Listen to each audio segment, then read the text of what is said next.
So when Jamie and Michael and Sarah and I were trying to figure out how to fill this slot in the water and politics part of the Institute, we were looking for someone who could speak about how natural resource scarcity, in particular water, of course, can help contribute to conflict, and in particular violent conflict. So this was how we came across Sandra Ruckstuhl.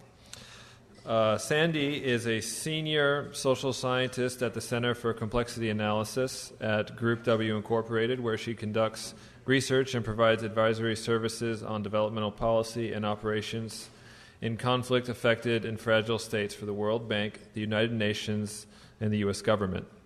Prior to joining Group W, she worked for more than 7 years as a consultant to the World Bank and the United Nations, where she provided technical assistance and conducted research on conflict-sensitive approaches to development.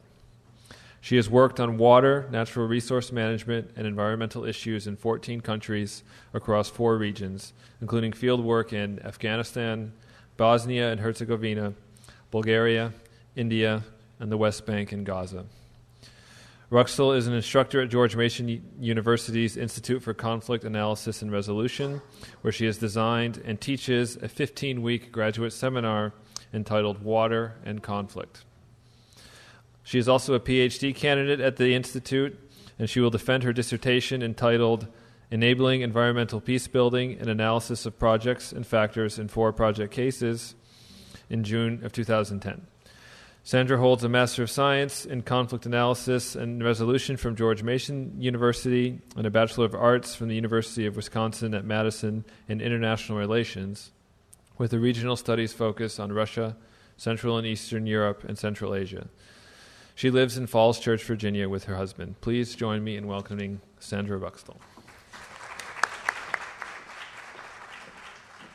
Great to be here. I apologize that I just came in last night, so I've missed some of the good material from yesterday. And so if some of this is repetitive, well, hopefully we can just build on that in the Q&A. Okay, so I'll just jump right into this.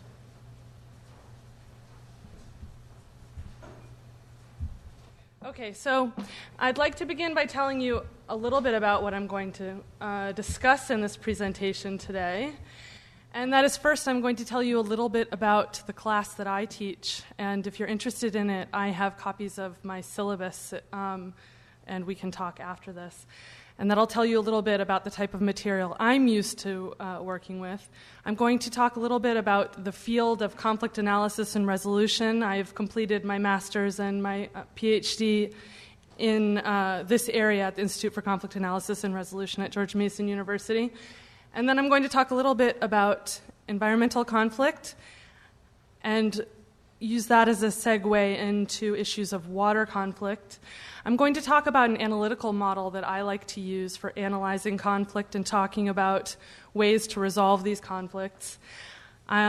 Towards the end, depending on how much time we have, I have a few cases I wanted to talk about applying this model for analysis so you can see how I like to draw out some of these issues, and then some concluding words, and we can have some conversations around that.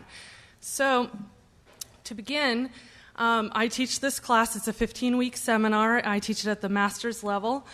And what we do in this class is we integrate conflict theory, concepts about water management and the physicalities of water, and we do this at the case level. So each week we focus on a different case from another part of the world, and we break apart what the different challenges are and what the types of interventions have been on those types of challenges, who have been the actors, who are the first-party actors in these conflicts, who are the third parties who play an intervener role, and how these issues are dealt with on a technical level. Now, I am a social scientist. I am not an environmental scientist. Everything I've learned about environmental science has been through my work as an environmental scientist, as a social scientist in the field of development. So if you have technical questions, I might not be the best person, but I can talk about what I've seen in certain case contexts at the policy level. And then, so as I mentioned, we take a case study approach. In our department, we focus it's extremely important to focus on critical thinking and internal debate in the classroom. So not necessarily taking a position on how a conflict should be solved, but what the different perspectives might be and how we can work together to bring those to a common solution. I bring a lot of guest speakers in from the field. I feel that brings a lot of texture and storytelling to the environment, which the students really enjoy. And then student presentations are also really important in terms of talking about their research and in terms of presenting on policy issues, because a lot of this does have to do with policy. Now, conflict analysis and resolution as a field of academic study, some principles about it that I'd like to mention. In the field of conflict studies, we focus on analysis and resolution. It's not just about what are the problems and why are they there, but exactly how can we work together on a community level, on a higher government level, on between different stakeholders in terms of finding solutions and ways to move together forward. We take an interdisciplinary approach, so social psychology, international relations, sorry for the typo, development studies, cultural studies, all of these areas of academic study are important in the classroom for all of us. And then, as I mentioned, we promote critical thinking about social relationships, how groups relate, what the various perspectives are on needs, on aspiration to meet those needs, different power structures at individual level and at the group level. So really trying to pick apart these social dynamics. As was mentioned in the previous presentation, conflict is not necessarily a bad thing. What we're trying to avoid is the manifestation of violence. And cooperation is an inherent opportunity in anything and everything that we do, and we really try to promote that, so it's a much more positive perspective on growth and opportunity. In terms of our practice, this cycle that we frequently talk about is about an integrated approach to peace building, peacemaking, and preventative action. So it's not just about resolving conflicts and they go away and we move forward, but it's really about creating a social system that promotes the resolution of conflicts and also preventative action that can avoid the manifestation of violent conflict. We use a lot of different models for analysis. Some of this material is in your folder. There's a handout on, I guess at the top it says Resources for Conflict Analysis and Resolution. There are two models I included on here. One is this Spitzerow model developed by Dr. Christopher Mischel. There's a description on this handout about how you can apply this kind of model. It's actually not the model I'm going to use today, but I think it's very useful in thinking about the different components of a conflict. What this very brief and to the point model is not as useful for is discussing or exploring opportunities for cooperation. So if that's your interest, as it is mine, I prefer to use this model here, which I'll use parts of throughout my presentation. Here we have, and by the way, on this handout, I have this, if you want to refer to it while I'm talking, and I also have literary references to the places where Dr. Dennis Sandoli has described in some detail these different analytical components.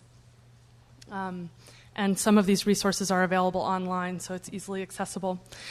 Pillar 1, the conflict sources. I'm going to talk a bit today about the parties to conflict, especially when we're talking about water, some of the possibilities of who these different types of groups might represent and what the relationship is between them, some of the issues that are relevant to water conflict.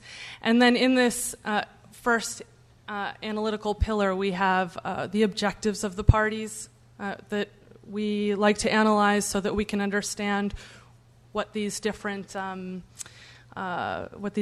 approaches to conflict might be. What are the means to achieving these objectives? How they handle conflict? Is it violent? Is it nonviolent? Is this about negotiation? And the conflict environment has to do with how these issues might be nested within a larger context.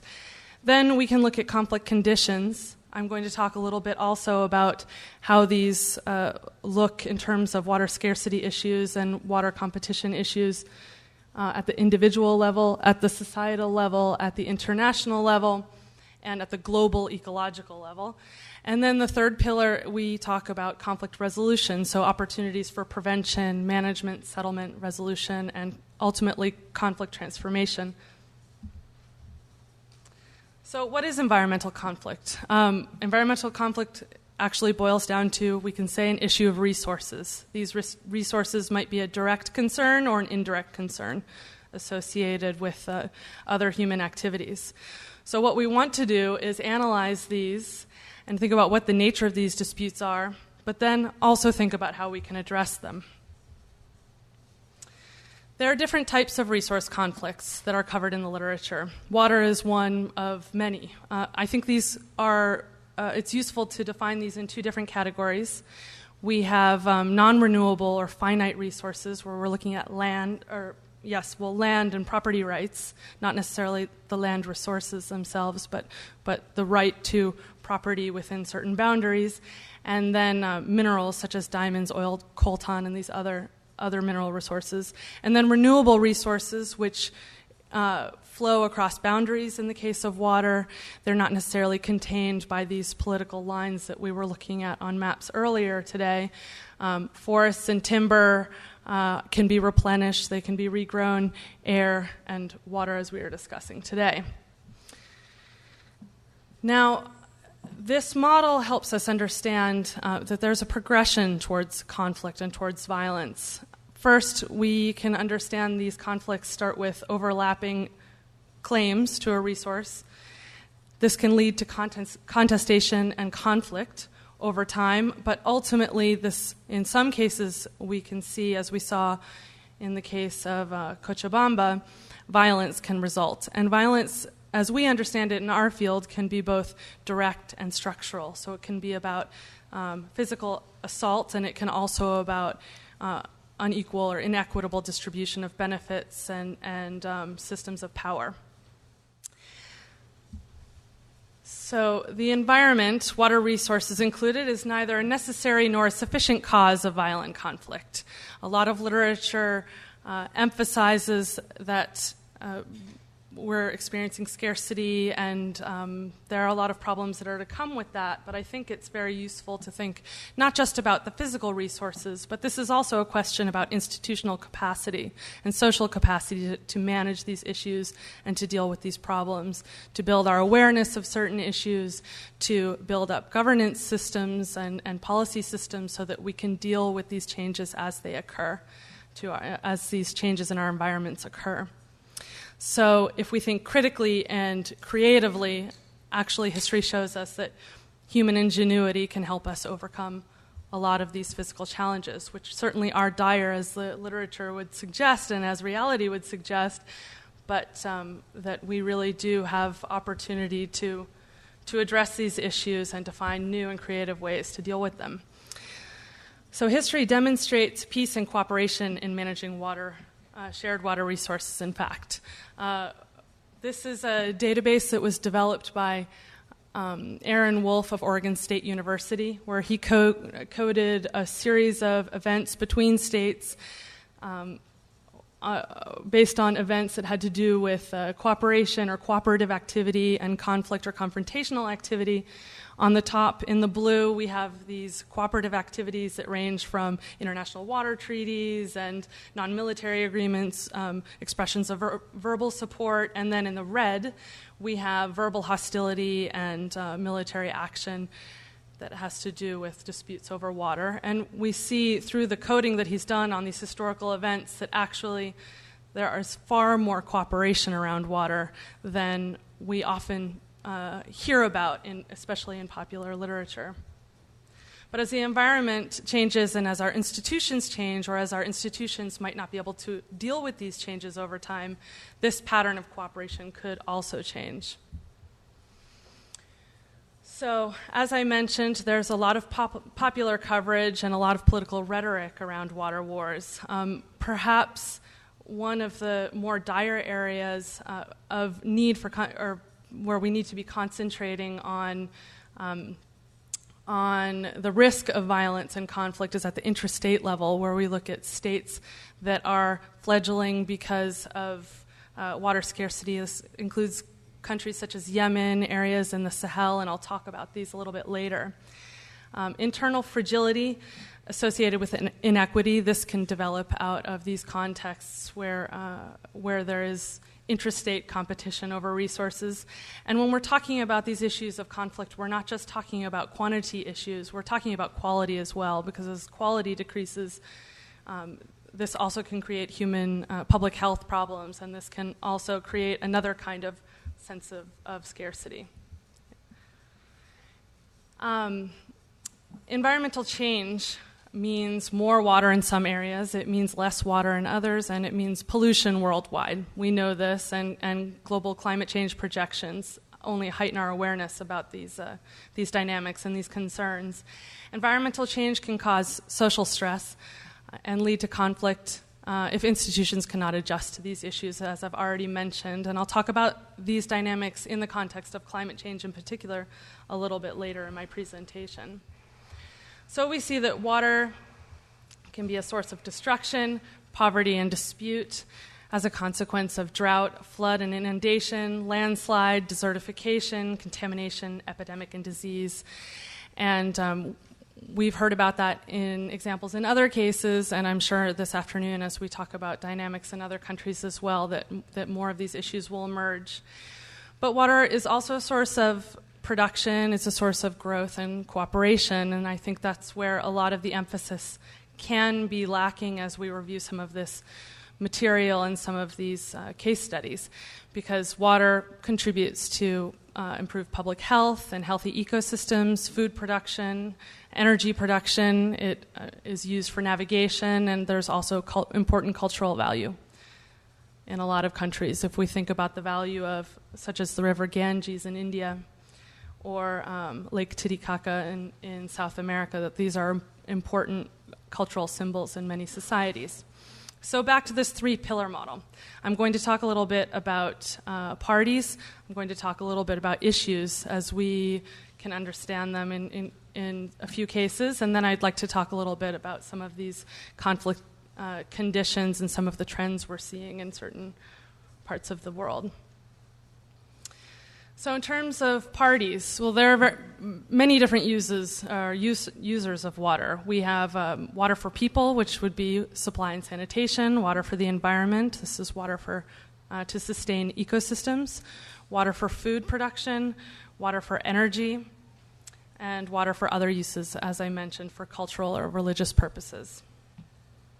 And when we look at these different uses, if we're looking at one body of water, if we're looking at one river, one lake, one aquifer, all of these users are interacting, and this can be, in many cases, the dynamic of conflict between these parties. What should the water be used for and by whom?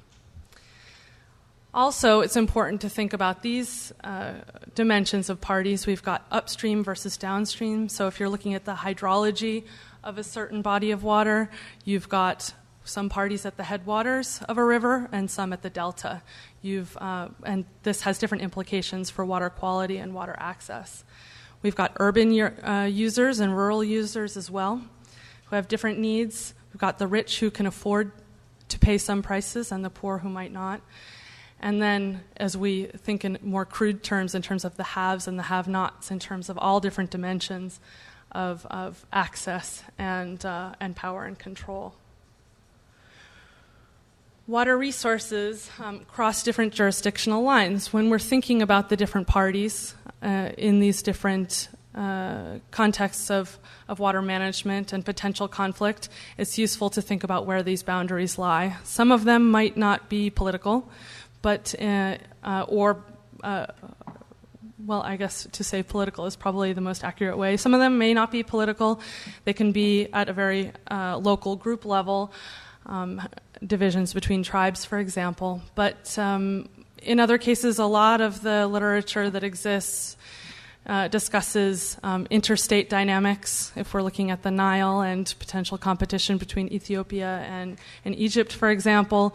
But as I mentioned, at the intrastate level, there can also be issues in terms of working across jurisdictional lines, and this is true in countries such as in Pakistan, where there is competition over the use of the Indus River water between states within Pakistan.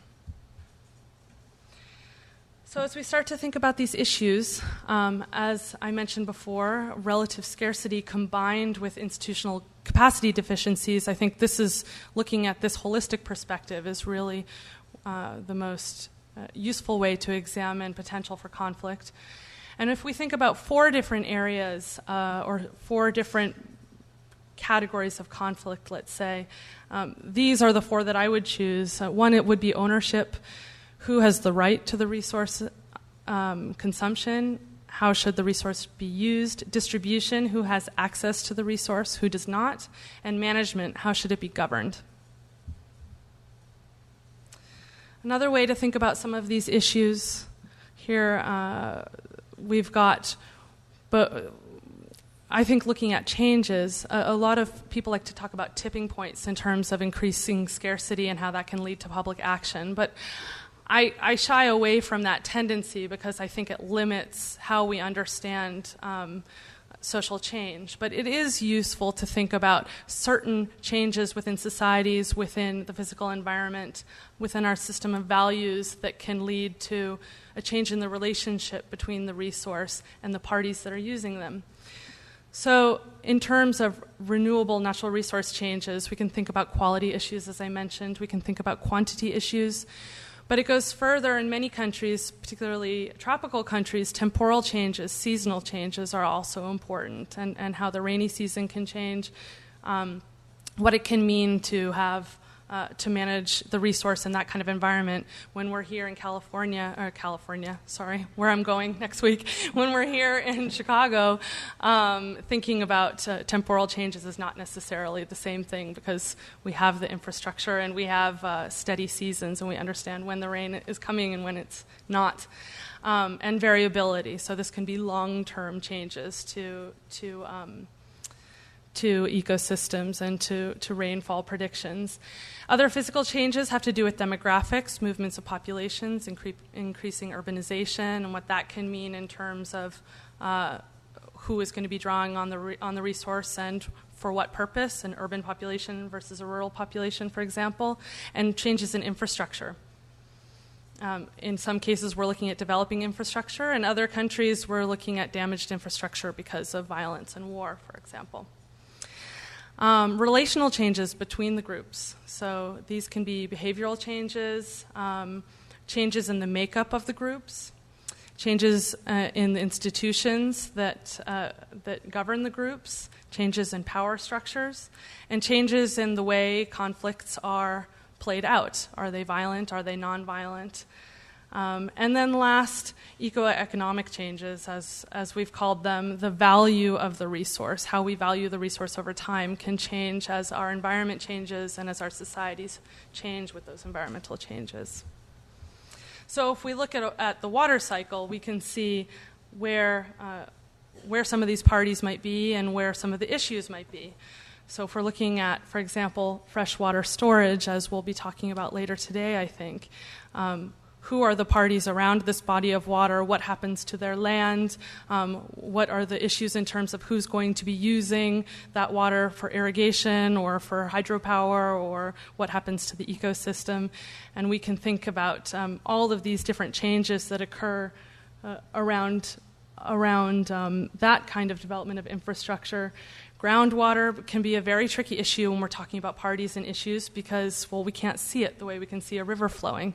So encouraging public action or educating communities about groundwater resources can be much trickier than if we look out the window and we see Lake Michigan and we know exactly what's happening to it today because we can see it. And then when we put in human settlements, there are obvious impacts in terms of pollution, in terms of extraction of water can lead to various environmental problems, including salinization of groundwater and so forth. So as we add in all of these human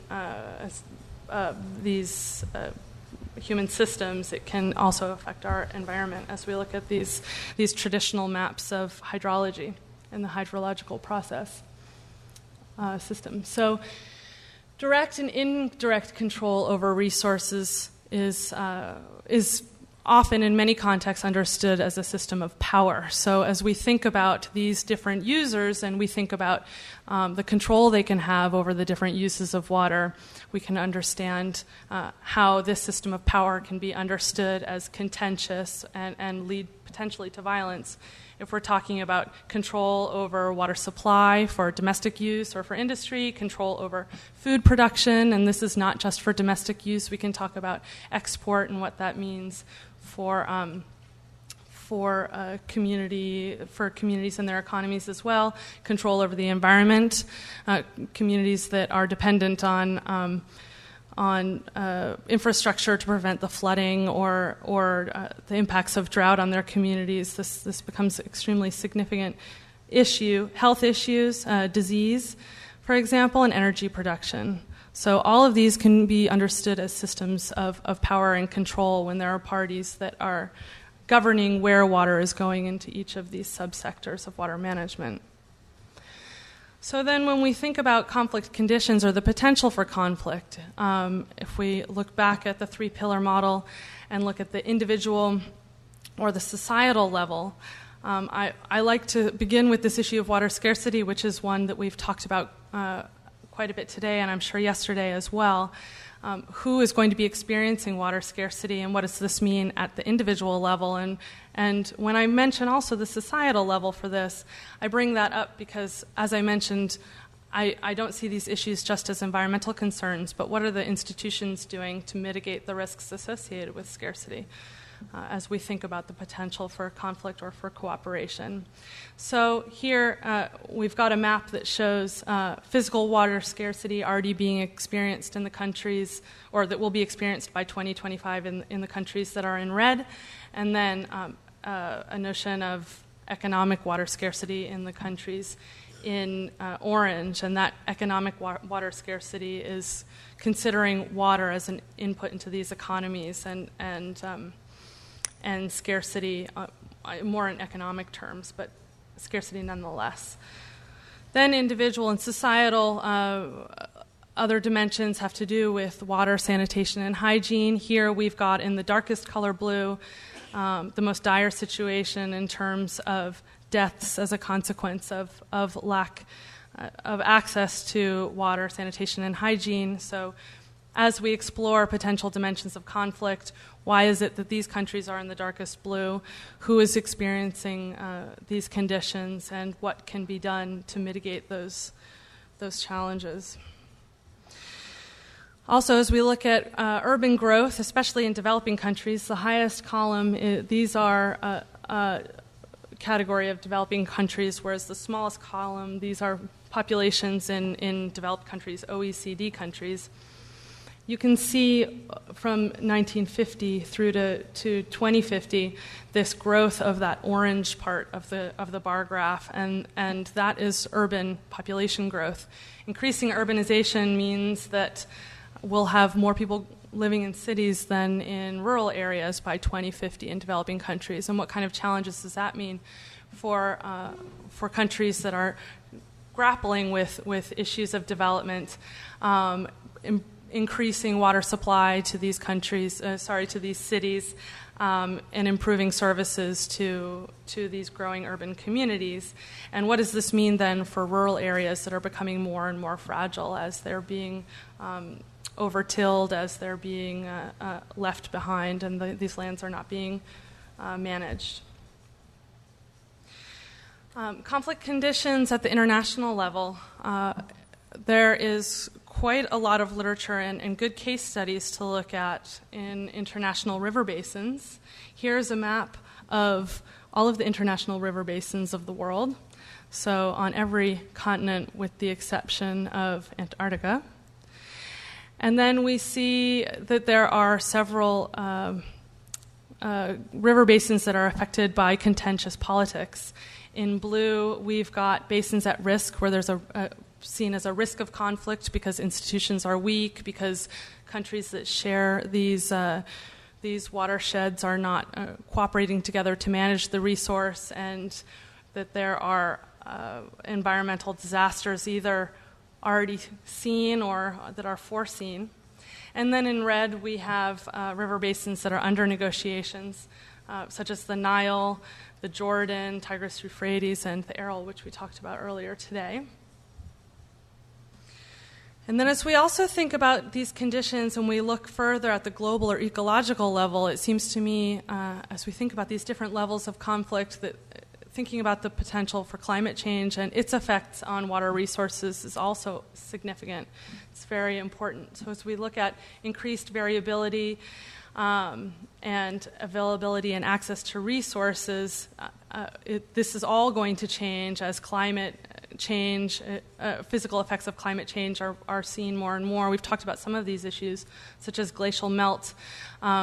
Changes in precipitation is one of the more frequently discussed issues. Changes in land quality. This is as we look at the hydrological system and what this can mean for agricultural land, for example. Increased desertification, changes to crop seasons as we look at temporal change, and changes in biodiversity. We look at the risk of rising sea levels and what this means for coastal areas and pollution, for example, of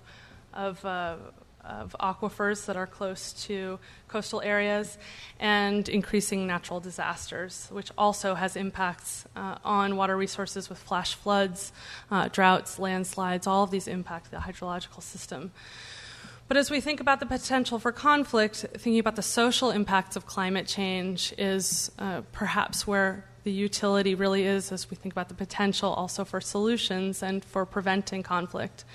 As we think about the risks that are around loss of livelihoods, risk of economic shocks or instability, food shortages and food insecurity, health impacts, trade relations, migration, the list goes on and on. But as we think about the risk for conflict, I think perhaps one of the more useful points of departure is to think about how different groups will be affected by these changes. And these changes, how communities experience these changes, is not necessarily equal across them. And so to think about these differential impacts is extremely important as we analyze the risk for conflict and violence. So it's not all gloom and doom. I think it's useful to talk about potential for conflict resolution. Conflict resolution is sort of a restrictive term, I think. So here are 5 components that are used in this 3-pillar model to explain what we mean when we're talking about conflict resolution. It's quite a broad field, in fact. Conflict prevention, so we're thinking about early intervention. This can mean on a community level, this can mean about things like increasing local knowledge and improving education through up to a much higher level where we're talking about diplomacy to avoid relationships reaching a certain point of tension where violence can be manifested. Conflict management, so when we talk about conflict management, we mean much more sort of keeping security in place. In countries that have been affected by war, we're talking about peacekeeping operations. Security operations can be on a much smaller scale. It doesn't have to involve a UN multinational mission, but this is what I think is more useful in terms of thinking of conflict management. Conflict settlement, coercive peacemaking, so bringing the parties together to negotiate a treaty, or conflict resolution, where that process is more driven by the parties. And finally, conflict transformation. And I think this is where the real opportunity is, especially through environmental education, in terms of promoting principles of social cohesion, resilience, and building capacity for communities to understand these challenges, physical and social, so that we can transform these conflicts and even preempt them.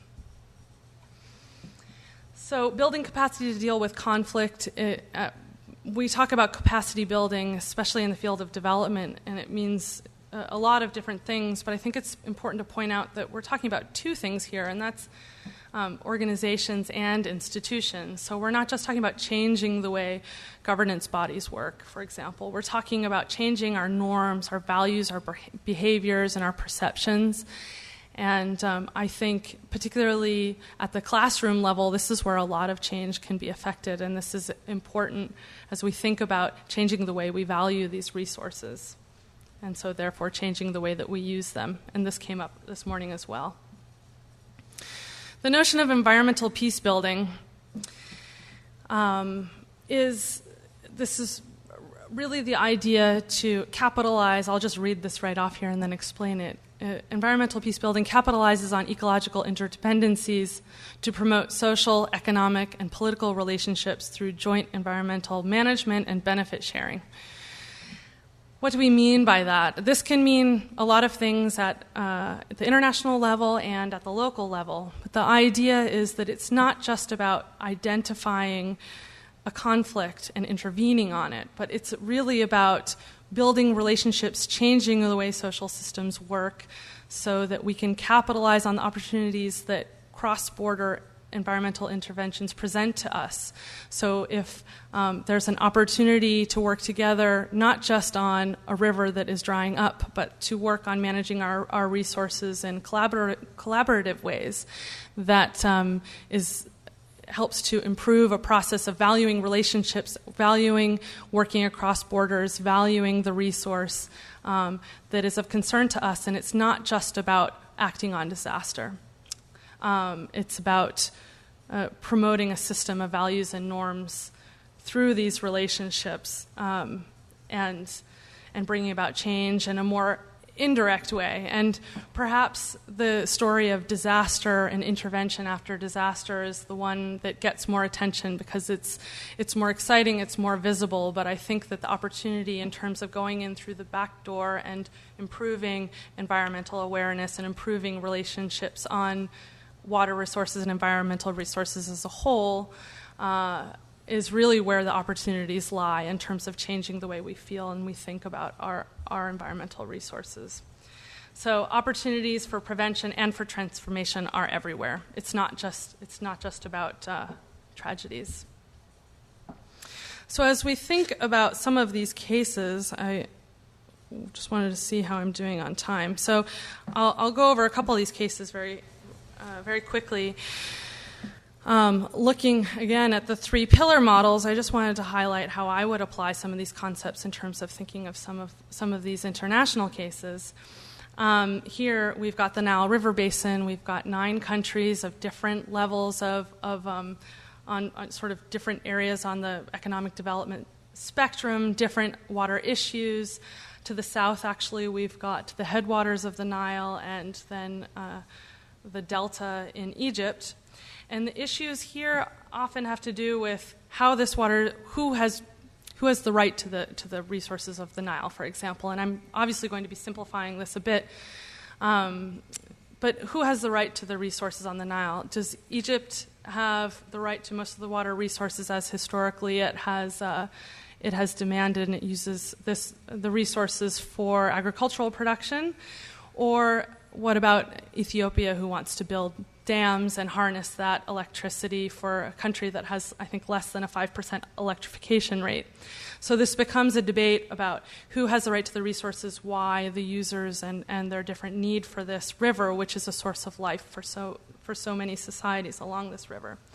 And as they examine these objectives in terms of managing these resources, what are the means they're employing to resolve these issues? There has been a lot of rhetoric around the Nile River that there's a potential for a war to break out between Ethiopia and Egypt over time. This has been mostly on the political level. Nothing has really happened on the military level. But as we think about these various sources of conflict, I think it's also useful to think about conflict resolution opportunities. Here, this is one case, one quite successful case in terms of the international community becoming involved in the management of the Nile River Basin by financing the development of a river basin, transboundary river basin organization, the Nile Basin Initiative. So the international community has been putting money into building the institutional infrastructure to manage this river and to building these relationships between these governments and to financing infrastructure that involves exchange of information between these countries in a way that had not happened before, where that type of investment had been preempted by a lot of political rhetoric in the past. So there's some progress there. As we look at the Sahel region, the area in orange, here we hear a common story, for example, in terms of in the Darfur region between sedentary agriculturalists and herders. And this is a story that's not just in Darfur, it's across the Sahel region. But these issues, often the media characterizes them as issue of access to water and natural resources, whereas as we examine the relationship between these types of communities, it can be far more complex and have to do with traditional livelihoods and how the nature of the nature of the relationship between these communities has changed as the environment continues to change, as climate change leads to increasing desertification in the area, and as relationship between different ethnic groups and different religious groups changes over time. And some of the popular media has also suggested that, for example, drilling more wells in Darfur will solve the problem. If you look at cases in Chad, for example, drilling more wells historically has contributed to more conflict between the groups as groups start to fight for control over governing these wells. And so just drilling wells is really not the solution. You might have more of the resource, but you might not have the institutions to prevent the trajectory toward conflict. And on a separate handout that's in your folder, which I will not go through now, but it describes how one project, which was financed in part by the World Bank and by other donors as well, including the Nigerian government, how one project incorporated improved management and improved access to the resource through improved infrastructure in northern Nigeria, and how this helped to decrease conflict between these groups, pastoralists and herders. So that is in Nigeria, more to the middle of the Sahel region. So the point is, if we look at not just improving our access to the resource in the physical sense, but improving the institutions that facilitate our access to the resource, that's where a lot of the opportunities for conflict prevention and resolution can lie. So I'm not going to go through all of these other cases because I think I'm just about out of time, but we see a lot of similar cases and dynamics and different and interesting stories in different areas of the world. But if anybody wants to talk about any of this offline, I'm more than happy to. And I have resources for each of these cases included in my syllabus as well, if you'd like to look at those. So I will just leave it at that, and if you have any questions.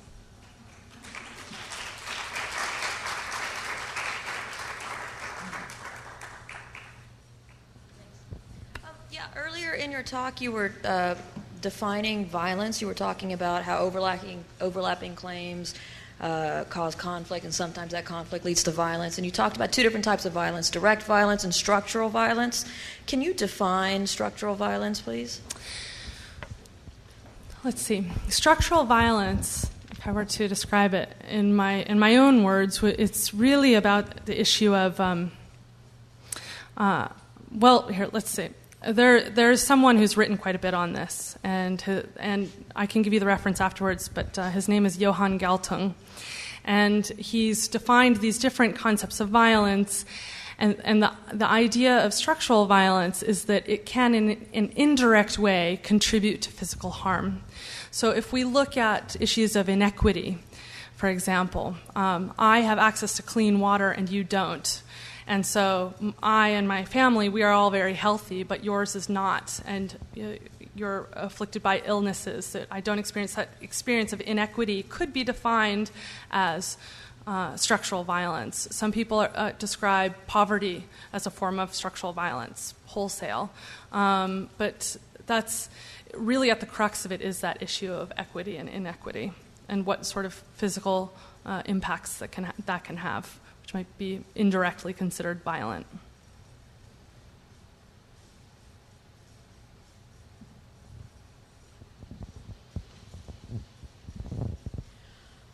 You refer to the World Bank and how it decreased conflict in northern Nigeria. And then also, I believe I remember in your introduction, you worked for the World Bank for some time. And then this morning, Jim Schultz didn't have very much good to say about the World Bank. That's right. What's your perspective? Do they do any good at all? And when are they helpful? It's a really important question, and Jim and I had a nice conversation over lunch about this, because I think the World Bank is very effective in certain country contexts and can play a strong facilitator role. For example, in countries that have been affected by conflict, they can, when I'm talking about in terms of war, they can be successful in terms of convening parties to discuss development issues. And it's going to sound crude, but the bank brings money to the table, and that itself can bring parties together to talk about development issues in terms of reconstruction. And so I think there has been some success in that story. In terms of financing infrastructure that involves the Palestinian Authority and Israel, the bank has played a strong convening role to improve infrastructure in that area, particularly to service the Palestinians, where that wouldn't have necessarily been. Other organizations haven't had that kind of convening power and haven't been able to implement projects of that nature. So I think it's in its convening power that the bank it can be very effective. In terms of operating in other countries, it can be, it has a mixed relationship with different countries, as we've seen. So I don't think there's one universal role that it can play everywhere, but I do think in post-conflict countries it can be quite effective in terms of setting an inclusive development agenda that brings together different stakeholders after war.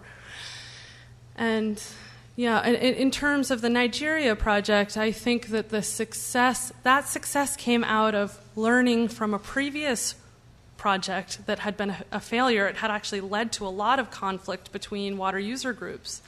And I talk about this a little bit in this case study, and if you want more reading on this case study, I can give that to you as well. But there was a previous project that had also been financed by the bank and other donors as well. And because the groups had not been treated equally, the pastoralists and the herders didn't feel that they were getting the same benefits from the project. The physical violence broke out in certain parts of Nigeria where the project was being implemented. So when the follow-up financing came online, what the bank did was they did a lot of conflict and social analysis to understand what had gone wrong and how could it be improved in the implementation of the new project. And the new project actually, then they did studies after it was implemented that showed that conflict had been significantly reduced after that project had been implemented. Now they're going into a third phase. And I don't know what will happen because I think it just started a few months ago. But so that's a very different case of the bank learning from its mistakes and implementing a better project afterwards. Other questions?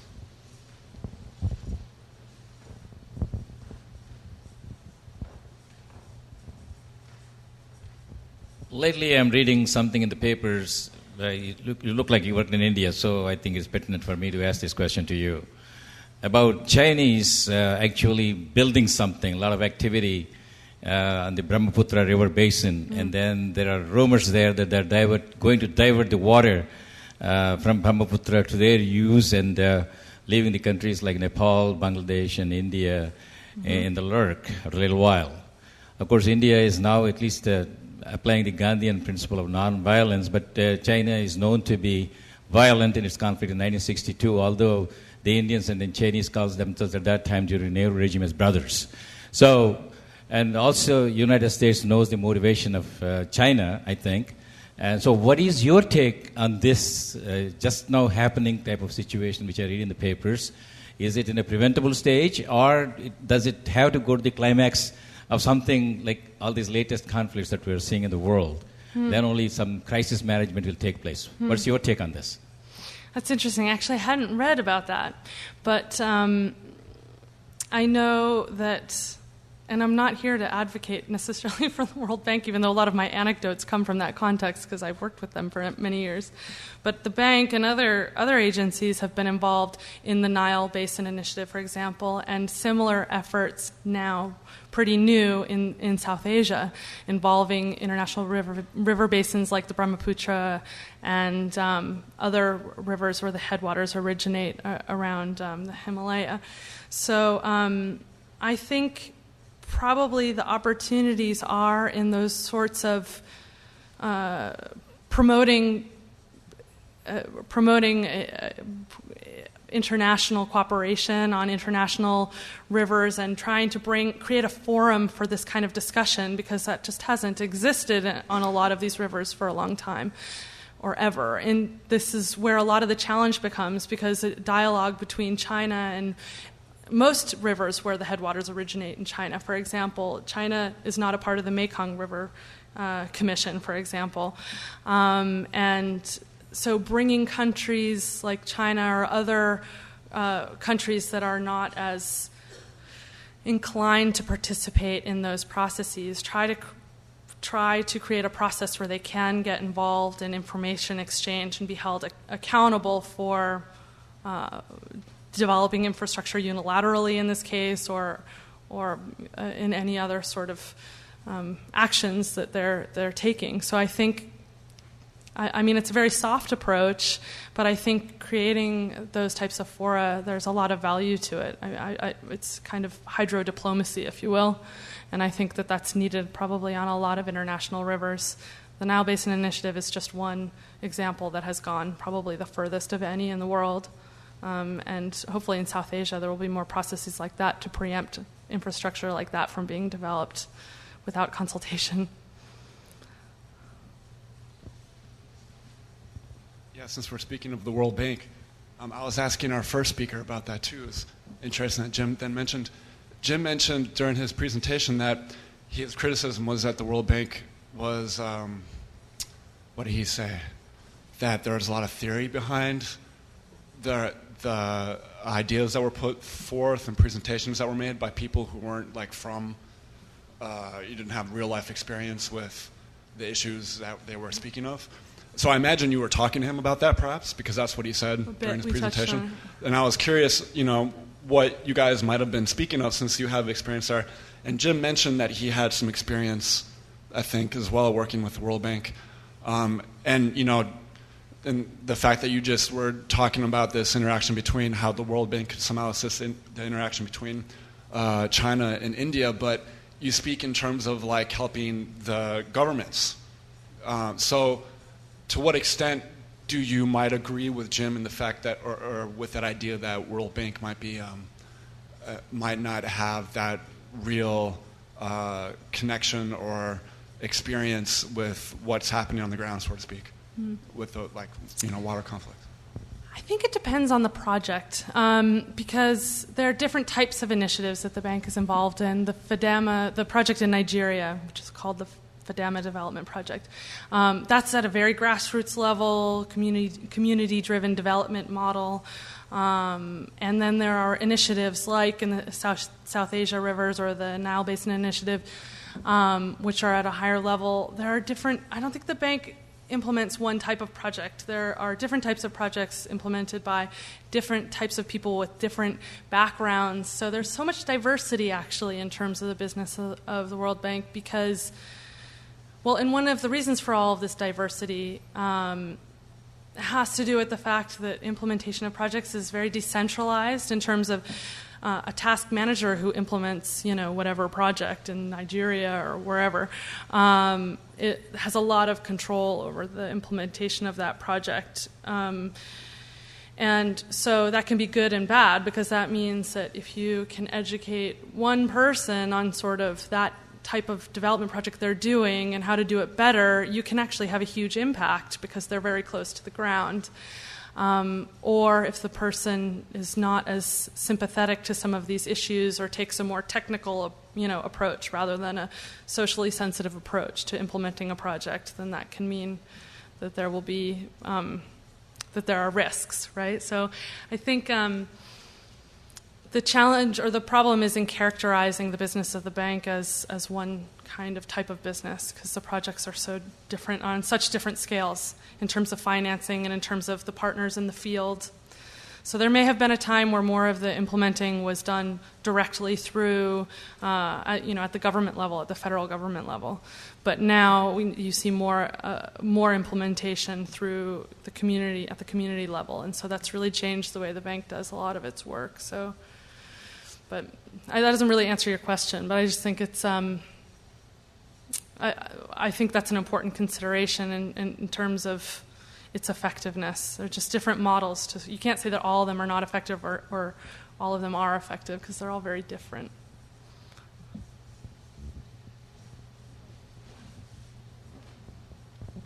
In one of your earlier slides, you mentioned that water was considered a renewable resource, and certainly in the sense that there's a water cycle and it keeps coming, but there's a finite amount. And I wondered if you could elaborate on that in terms of reasons for conflict and finite resources and things like that. Yeah, that's the challenge in drawing these lines around some of these concepts. Water is a finite resource, that's true.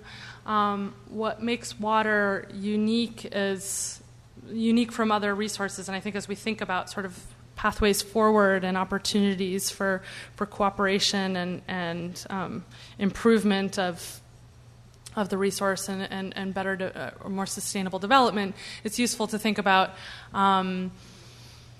how the resource can be transformed from poor quality to higher quality. It can be used for different resources. We have technology, though it's still somewhat problematic and very expensive, to desalinate seawater and use it for, and so it is part of a dynamic process, and there are ways to replenish the resource. And I think, so though it is finite, as anything would be, it's more sort of the complexity of the hydrological process that allows us to see it as more that the opportunities are wider than if you were just pulling diamonds out of a mine and selling them in the market. That it's a different kind of process.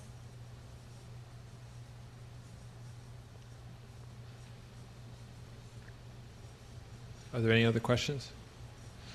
I have a question for you, Sandra. You said earlier in your presentation that you thought that the media had overstated the cause of the Darfur conflict as being a conflict about resources, which is interesting because, and perhaps we're just looking at different areas of the media, because I feel like I and a number of my colleagues at the Center for Middle Eastern Studies have felt that the overstated cause of the conflict, as described by the media, is actually that it is one of race and culture, which kind of makes it far more intractable. How do you solve a conflict if one just says, well, it's culturally determined or it's racially determined that these two groups don't like each other?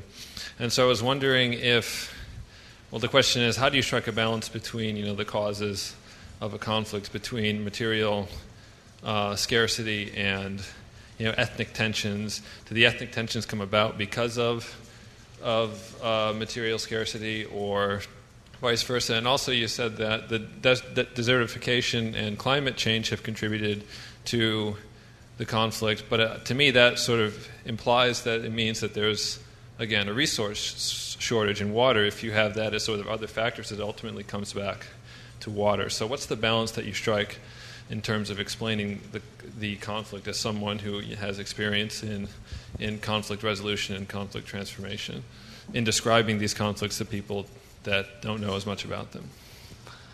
So what you're asking is, given these different sort of parts of the conflict and different sources of the conflict, how do I balance this understanding of how environmental scarcity can contribute to conflict, and also cultural and social dimensions in terms of how the groups have defined themselves and their relationship to one another, how that has also contributed? Yeah, and how is it that also that some favor describing it as a racial, ethnic, or cultural conflict, and others want to describe it exclusively as a material resource conflict? I think that what's useful here is to think about both dimensions and how they're interacting with each other. Because it's not one and it's not the other, and it's just like drilling wells is not, if you think it's environmental, the causes are environmental, drilling wells is not going to solve the problem. We know that because there are social dimensions to this conflict about how these groups are relating to each other, and there are a whole host of other issues even that have to do with how the groups have been armed or, all kinds of things, right? The relationship to the government and how this plays into this conflict. So I think thinking about the interaction of these different dimensions and how, in this case, access to the resource has defined those groups and their livelihoods, but has also defined how they perceive the other group, and what that means in terms of a sense of relative deprivation, perhaps, for example, that has broadened the schism between the groups, and sort of how all of those different factors play into these relationships. So it's not really one or the other. It's a really complex system that might even vary from village to village. It varies. While you see similar dynamics across the Sahel, the dynamics are different. It's a vast area of land, so the dynamics are different in different areas of the Sahel. So yeah, I think that the value really is in bringing all this together and seeing how those factors interact. Other questions?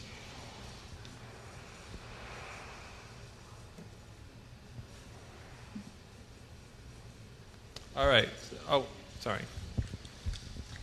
I always have trouble coming up with a question, but I kind of will start with sort of comment and see if it weaves its way around. I teach sociology, and we're just getting a minor in peace and justice studies. So when you at University of Wisconsin in Whitewater, and you mentioned Galtung, who's the father of peace studies, related to this concept of structural violence. And so I started thinking about peace studies and how I might take some of this really, really interesting theory and apply it to an undergraduate class. We're just getting this minor off the ground. And then I've been looking at restorative justice approaches in healing trauma with Hurricane Katrina. That was some of my research for the last few years. And then I started thinking, well, if I'm trying to see all these fascinating connections applying it to undergraduates, I'm also wondering how we could sort of bring it down to kids, right? And learning about conflicts in bullying on school campuses and or in classes. I really do think seeing from all of these multiple levels, there's lessons. So sometimes it sounds very abstract, the peacemaking, peace building, World Bank kinds of economic issues and concerns. But I just wondered if maybe you could speak to, and also maybe other people might have some thoughts on this, or it might be for later in the panel, but how we can take some of the lessons related to conflict, water, certainly resource issues, and bring it into different levels of the classroom, micro level kind of areas. So thank you. So you're wondering how we can, let's see if I got this right. So how we can combine some of the learning around water issues and the theory around conflict, how we merge those together in the classroom. Maybe some kind of ideas that we could just all sort of brainstorm. It may take until the afternoon right. About lessons for different groups, high school kind of lesson that we can apply this kind of stuff to, because you're teaching at the master's level. Right. I'm thinking about teaching to undergraduate, and then a lot of people in here are, looking at different levels of teaching. So I just thought I'd kind of throw that out there as a way we could all work together, maybe more of our heads on that project. So. And if there are certain cases that pique your interest, we can talk about, even though my syllabus is for the master's level, there are certain cases you can draw all sorts of lessons from different kinds of cases. They have different issues, whether it's the international level or the local level. I don't just do international issues in my classroom. For example, we spend time on the Chesapeake Bay and water quality issues in the Chesapeake because that's where we are. So there are, I mean, there's just so many examples. If you want, we can brainstorm together later. I don't know how we're doing on time. So, I think that should be the end. Could everyone join me in thanking Sandra for her talk?